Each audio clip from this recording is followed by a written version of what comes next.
loads of these flip-flops around. And actually these burn really well. And before I get into any of this, one of the most important things I can do is actually build a signal fire. Go up on the cliffs. You know, because if a ship does come past, those are precious seconds. I want to be able to light a fire and make myself seen as quickly as I can. Getting your signal fire ready to light at a moment's notice is critical. A phrase I often use is, please remember what's first. This stands for protection, rescue, water and food. Now that I'm ashore safely, the next priority is to maximise your chance of rescue. But any of these will do. Just need a good straight branch, mate, tripod for the signal fire. Okay, let's get this thing built.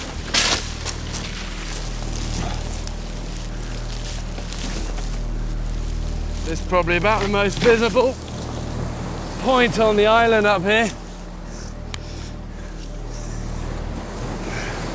And try and make it here with a good view all the way out to sea.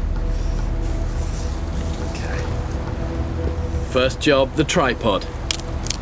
Then build a platform at the bottom and cover it with dried grass, which will light fast. And these flip-flops make a load of black smoke. And black smoke's gonna stand out because there's good contrast and looks very unnatural. I'm not gonna mistake that for a bushfire. Once the fire is built, make a torch to light it. The important thing about a torch is that when you want it to light, it goes straight away first time. And all of this is just dry banana husk. Really rough it up so it's nice and fibrous. We'll take a spark.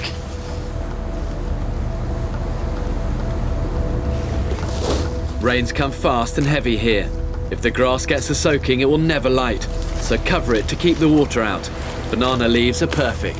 Okay, that will do it. Hopefully this will stay dry. When I need it light, whip it away, get it going. In my next challenge, there's a prize worth fighting for. A large rope beached in a steep gully.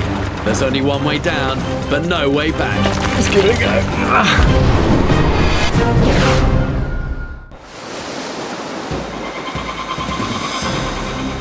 I'm on a Pacific island west of Panama. Surrounded by miles of open water, if you are stuck here, you'll be faced with a stark choice. One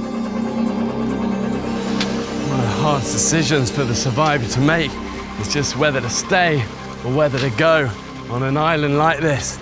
But what's important is you make these decisions while you're feeling strong, while you're thinking clearly.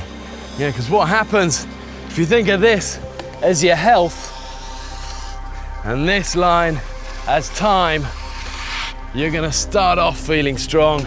But as you dehydrate, you don't get enough food, you don't get enough nutrients, eventually you're gonna reach a point here where you're deteriorating and fast. Once you reach that point, this island becomes your prison.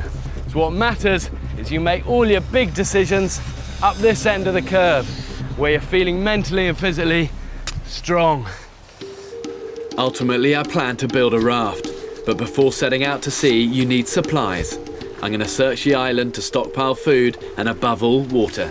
Actually, look, you see there's water coming down here, all these drips.